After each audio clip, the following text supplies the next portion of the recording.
Hello les amis, j'espère que vous allez bien et je vous retrouve aujourd'hui pour un book haul. Alors en livre papier, j'ai pas tant de livres que ça à vous présenter, j'ai été assez sage, je crois que j'ai eu qu'un achat et le reste c'était ces réceptions que je vais vous présenter. Par contre, j'ai fait un gros craquage en numérique et j'ai décidé qu'il était temps que je vous présente tout ce que j'ai acheté avant de m'emmêler les pinceaux entre ce que je vous avais déjà présenté et ce que je vais acheter par la suite, voilà. Donc voilà un petit book haul, donc là ce sera principalement du numérique, mais il y aura également quelques livres papier. Du coup c'est parti, je vous présente tout ça. Alors je vais commencer par les services presse. Du coup je m'excuse si j'ai pas une voix qui est super top parce que j'ai été malade il y a pas longtemps et j'ai encore un peu le cou qui picote, donc je peux pas parler plus fort que ça, donc j'espère que ça ira pour cette vidéo, sinon je suis désolée. Alors comme je vous disais, comme d'habitude, on commence par les services presse, et là le premier service presse que j'ai reçu, c'est un service presse numérique, je le mets ici. Il s'agit des Liens de sang, le tome 0 destiné de Laure Arbogast en auto-édition. Donc c'est une série que j'avais déjà lue, que j'avais adorée. Et là du coup, je vous lis le résumé. Je suis un sorcier, chasseur à l'armée de l'ombre, comme l'était mon père avant qu'une saloperie de vampire ait sa peau. À 16 ans, mes poires sont devenues incontrôlables. Pour m'éviter de blesser mon entourage, on m'a expédié en Russie contre mon gré, dans un camp d'entraînement militaire. Un an plus tard, je suis de retour, mais je suis incapable de retrouver ma place, ce qui pourrait me conduire à ma perte ou pire, mettre mes proches en danger. Voilà, donc là on va vraiment suivre tout ce qui se passe avant la saga. Et c'est une petite lecture qui fait, je crois, environ 80 pages, donc ça va être vite lu et je me réjouis de retourner dans cet univers que j'avais beaucoup apprécié. Et je remercie encore l'autrice pour l'envoi de ce service presse. Voilà, moi en tout cas, j'ai vraiment hâte de me replonger dans cet univers, comme je vous dis, et puis j'attends la suite avec impatience.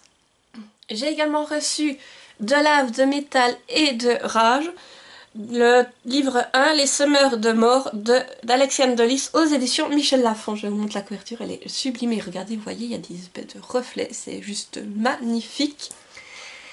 Du coup, je remercie la maison d'édition pour ce service presse et plus particulièrement Camille. Voilà. Donc ici, on est en fait sur le préquel de la saga de Sang d'écume et de glace que j'avais adoré. Et quand on m'a proposé justement de recevoir le premier tome de ce préquel, bien entendu, j'ai accepté, je ne peux pas faire autrement. Donc là, je vous lis également le résumé. La guerre entre les sirènes de l'Atlantique et les sirènes scandinaves semble ne pas avoir de fin. Mais l'arrivée dans le combat des sanguinaires jumeaux Hildre et Victor pourrait bien faire pencher la balance. Surnommés les semeurs de mort, ils font régner la terreur et semblent invincibles. Néanmoins, Victor sait que le temps lui est compté. En tant qu'homme dans un monde régi par les femmes, il n'a d'utilité que pour la guerre et sera réduit en esclavage dès sa fin. Il n'a qu'un seul espoir s'il veut rester libre, s'entourer d'alliés puissants et trouver avant tous la pierre d'énergie tant convoitée à travers les océans afin de reprendre le contrôle de sa destinée. Voilà, donc là, comme je vous dis, j'ai vraiment hâte de le lire. Ce livre, vous l'avez peut-être déjà vu car oui, effectivement, je l'ai présenté avant le book haul. Il fait partie de ma pile à mood du Cold Winter Challenge, donc si vous ne l'avez pas vu, je vous la remets dans le petit i. Mais c'est un livre qui me fait vraiment très envie, comme je vous dis, la couverture est sublime. Et j'avais adoré l'univers de 200 d'écume et de glace. Et savoir que je vais pouvoir y retourner et en plus savoir ce qui s'est passé avant l'histoire, vous imaginez pas comme j'y hâte. Et vraiment, je suis super contente à l'idée d'y retourner. Puis les socks que je m'étais gardés pour l'été. Ici, comme vous pouvez le voir, on est plus sur des sirènes scandinaves avec de la glace, tout ça, c'est vraiment très beau. Donc je me dis que celui-ci, pour l'hiver, il passera super bien. Et je vais me le lire du coup tout prochainement. Alors, on est ici sur... C'est des plus petits tomes que 200 d'écume et de glace, hein, je vous le dis déjà, mais ça ne me dérange pas. Hein. On est sur une lecture qui fait environ 200 pages. Et c'est écrit quand même assez grand, assez serré aussi. Et puis il y a des entêtes de chapitres, c'est les mêmes que pour la saga 200 d'écume et de glace. Mais comme je vous dis, j'ai vraiment hâte de le lire. Et puis vraiment hâte de découvrir l'histoire en fait de Victor, quoi. Franchement, et je remercie encore Camille pour l'envoi de ce service presse et pour sa confiance parce que franchement j'étais super heureuse quand elle m'a annoncé que j'allais le recevoir, vous imaginez pas. Et puis comme je vous dis, retourner dans cet univers de sirène, ça me plaît beaucoup, alors franchement je me réjouis. J'ai également reçu Cendre de Marine Kellada, publié chez Books on Demand, donc BOD. En fait, j'avais découvert la plume de Marine Kellada à travers son livre Dulaan, qui est une réécriture du Cavalier sans tête. Là aussi, si vous voulez revoir mon avis dessus, je vous la mets dans le petit i, c'était dans mon point lecture, mon dernier point lecture. Et suite à cette lecture, j'avais tellement apprécié cette plume que je voulais à tout prix découvrir un autre livre de cette autrice. Et j'ai demandé à Bot s'il était possible de m'envoyer celui-ci. Et ils ont accepté, donc je les remercie pour leur confiance et j'ai vraiment hâte de le lire. Donc voilà, je vous montre la couverture, elle est magnifique avec un dragon et cette femme que l'on voit de dos. Mais franchement, oui, j'ai vraiment hâte de le lire. Et je vous lis du coup le résumé. Deux dragons, une vieille légende, un passé oublié. À 18 ans, Fez se fait malmener par une bande d'amis étrangement soudés. Pour échapper à son triste quotidien, elle s'offre une virée au pays de Galles, lors de laquelle une vieille légende celtique l'interpelle, plus que de raison. On raconte que des siècles plus tôt, deux dragons se seraient livrés à un combat impitoyable avant d'être faits prisonniers des montagnes. Mais pourquoi cette légende l'obsède-t-elle autant? Et pourquoi l'animosité de ces bourreaux prend-elle alors des proportions si menaçantes? Serait-il possible que tout soit lié? En danger, secret, sorcellerie, histoire et amour impossible, l'existence de Fez, je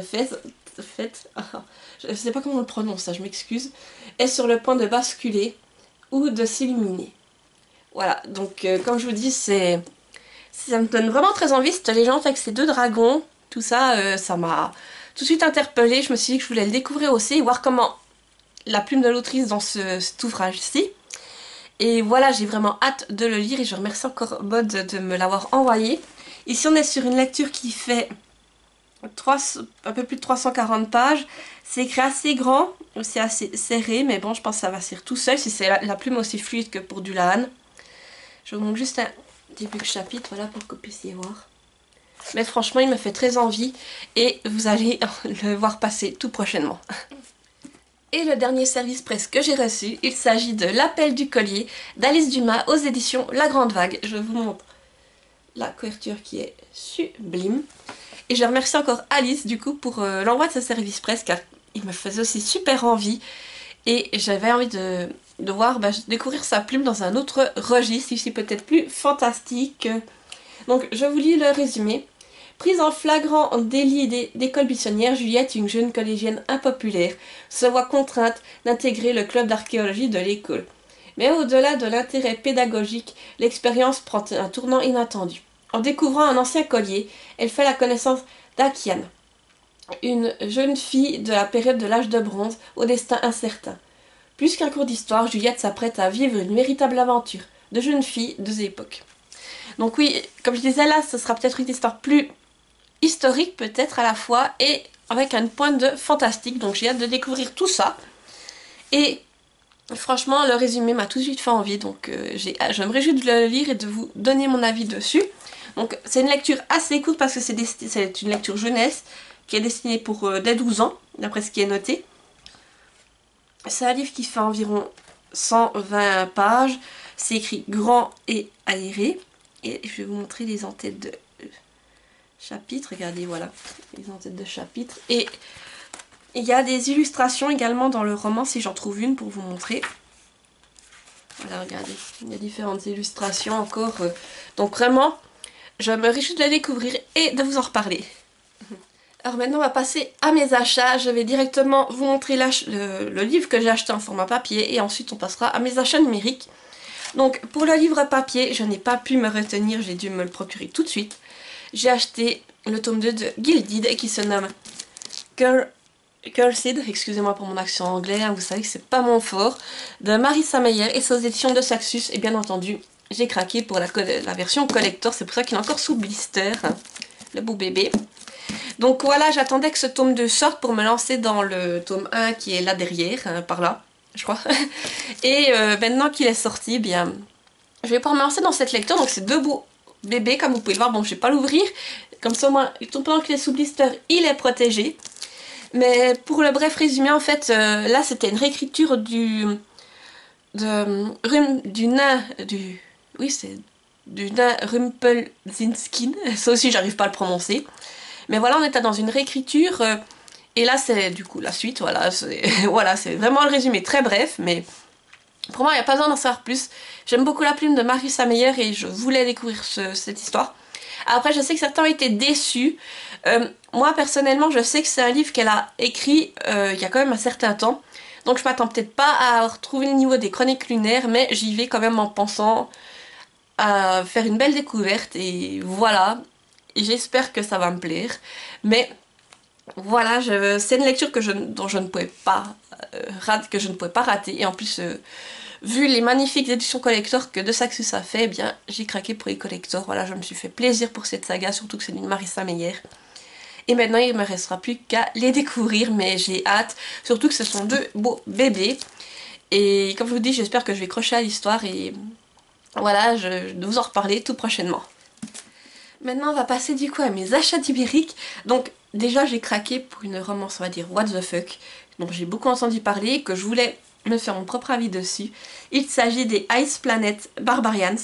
J'ai acheté le tome 1, le tome 2, le tome 3 et le tome 4 en numérique. Je vous les mets ici. C'est de Ruby Dixon. Et là, on est sur une romance, voilà, comme je vous dis, un peu what the fuck, car c'est avec des extraterrestres. J'ai vu plusieurs youtubeuses qui en ont parlé en se disant que justement elles allaient les lire pour un peu rigoler et que pour finir elles ont croché avec ça. Et j'ai appris il y a pas longtemps en fait qu'elles avaient été traduites par par les éditions BMR. Voilà. Je me suis dit oui pourquoi pas, et j'ai pris les 4 premiers tomes du coup. Je vous lis le résumé du coup du premier tome. On pourrait penser qu'être enlevé par des extraterrestres serait la pire chose qui puisse m'arriver. Mais la situation s'empire lorsque ces extraterrestres rencontrent des problèmes avec leur navire et décident d'abandonner leur cargaison de femmes humaines. Moi y compris, sur une planète faite de glace. Nous ne sommes pas équipés pour survivre dans ce désert hivernal. Pour nous sauver, je pars dans la neige dans l'espoir de trouver de l'aide. Et j'en trouve. Mais il s'agit d'un grand et imposant extraterrestre à cornes bleues qui se présente de façon plutôt surprenante. Sa poitrine vibre en ma présence et Vectal dit que c'est parce que je suis sa compagne, sa femme choisie. Il m'aidera moi et mon peuple à survivre, mais je ne suis pas sûre qu'il accepte de me laisser partir. Voilà, donc comme vous pouvez le voir, c'est vraiment une romance un peu what the fuck, extraterrestre, ça a l'air assez consentement tout ça, ok. Ça a pas l'air d'être tout ça, mais j'ai envie de le découvrir pour me faire ma propre opinion, et puis qui sait, hein, peut-être que je vais être comme les autres, que je vais me dire j'y vais pour rigoler un peu, et en fait... je vais crocher, je vais me les faire tous, mais là je viendrai que j'ai pris 4 parce que je sais que ceux qui les lisent les enchaînent, alors je me suis dit bon, tu les prends en numérique, ça va encore, t'en prends que j'ai un certain nombre pour voir, et puis et voilà.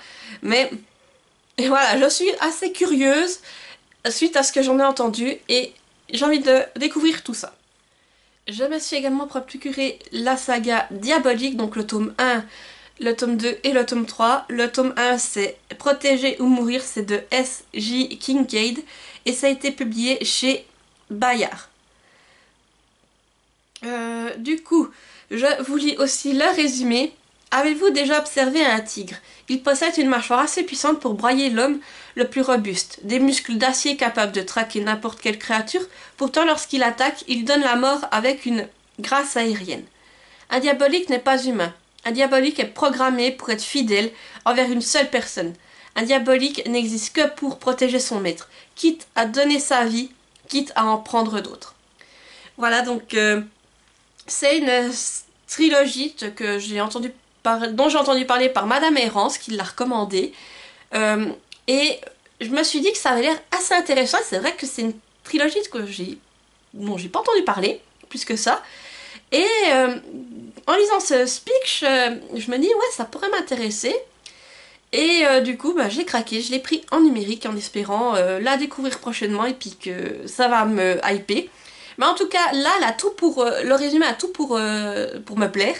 Et du coup, je me réjouis de découvrir cette trilogie dont je serais passée à côté. Mais comme je vous dis, c'est vraiment, même les couvertures, tout ça, ne me disent rien. Donc voilà, je me réjouis de les découvrir et de vous en reparler. Je me suis également procuré le tome 1 de la saga Femmes de l'autre monde. Le tome 1, c'est Morsure de Kelly Armstrong aux éditions Mélodie. comme je vous mets la couverture ici, comme pour tous les autres. Et c'est une lecture que j'ai découverte en fait lors de la Bourse aux livres de Belfort. Je l'ai vue, j'ai hésité à le prendre et après je me suis dit non, prends-toi-le plutôt en numérique parce que tu as déjà plus trop de place dans tes bibliothèques, donc prends-toi-le plutôt en format numérique. Et c'est vrai que le résumé m'avait plus quoi de temps intéressé, donc j'ai déjà pris un tome parce que c'est une saga qui fait 13 tomes je crois en tout. Alors j'en ai déjà pris un pour voir si j'accrochais et ensuite à voir si je prends les autres tomes. Je vous lis du coup le résumé. Un voyage excitant à la frontière de la sauvagerie et de la féminité. Elena se coule hors de son lit, prenant bien soin de ne pas réveiller son compagnon. Il ne supporte pas qu'elle disparaisse comme ça, au beau milieu de la nuit. Quelle forme normale pourrait avoir tant besoin de retrouver la solitude des rues sombres et malfamées de la ville? L'énergie contenue déchire ses muscles. Elle ne peut plus attendre. Elle se glisse dans une ruelle, ôte ses vêtements et se prépare à la mutation. Elena fait tout ce qu'elle peut pour être normale. Elle hait sa force, sa sauvagerie, sa faim, son désir, ses instincts de chasseuse et de tueuse. Elle aimerait avoir un mari, des enfants et même une belle-mère. En tout cas, c'est ce qu'elle voudrait croire. Et voilà que la meute a besoin d'elle. Cette meute qu'elle chérit et déteste tout à la fois est la cible d'une bande de déviants sans pitié. Ils mettent l'existence de la meute en danger, enfreignant les lois du clan. La loyauté du sang ne se discute pas. Et au cours de son combat, Elena découvre sa vraie nature. Découvrez l'imagination stupéfiante de la nouvelle reine du frisson. Voilà. Donc là, à mon avis, on est sur une histoire avec des vampires ou des loups-garous, hein, je sais plus exactement, mais je me suis dit que ça pourrait m'intéresser et voilà, j'avais envie de le découvrir, donc je me suis dit que j'allais plutôt le prendre en numérique. Alors, à voir maintenant si je l'avais croché ou pas. C'est pour ça que j'ai pris que le tome 1 dans cette saga. Et ensuite, à voir si je continue avec les autres tomes, mais le résumé en tout cas m'intéresse bien. Et voilà, j'ai hâte de vous en reparler, même si je ne sais pas quand est-ce que je vais lire, parce que vous savez, j'ai tellement de livres à lire que des fois c'est compliqué, mais celui-ci en tout cas m'a fait de l'œil à la bourse aux livres et je l'ai pris en numérique. J'ai également craqué pour Alfie de Christopher Bouy aux éditions, alors ça c'est Au diable vous verrez. Voilà. Donc je vous le mets aussi ici. C'est un livre dont j'ai entendu parler car il a été nominé pour un prix.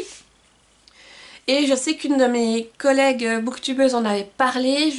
Je sais plus qui c'était, mais je vous remettrai sa chaîne dans la barre d'infos parce que j'ai un doute entre plusieurs. Mais je sais une booktubeuse en avait parlé. Et ça m'avait interpellée comme la manière dont elle avait parlé du résumé, tout ça. Je m'étais dit, tiens, ça peut être intéressant. Alors, je vous lis le résumé. Alfie est une intelligence artificielle de domotique dernière génération. Elle filme tout, note tout, observe tout, implantée depuis peu dans le foyer d'une famille moyenne. Il aide au quotidien et propose sa gamme de services à haute valeur ajoutée, tout en essayant de comprendre cette étrange espèce, les humains. Mais un soir, tout bascule. Que signifient ces mensonges, ces traces de lutte, cette disparition? Alfie est dubitatif. Est-ce lui qui délire ou un meurtre a-t-il été commis dans cette famille sans histoire? Voilà, donc là aussi ça m'interpelle de savoir est-ce qu'il y a vraiment eu meurtre ou est-ce que c'est Alfie qui commence un peu à disjoncter. Donc c'est cette idée-là qui m'a interpellée et j'ai envie de le découvrir. Donc voilà pourquoi il a rejoint ma liste et comme je vous dis, je l'ai passé plusieurs fois, en tout cas les personnes qui l'avaient lu ont parlé d'une bonne lecture. Donc voilà pourquoi je me lance et qu'il a rejoint du coup ma pile à lire. Je me suis également procuré le tome 2 des Maîtres des Saisons, Les Chimères du Printemps, c'est de Jenny Bergiez, aux éditions Plume Blanche. Voilà, je vous mets la couverture ici. Je vous lis le résumé.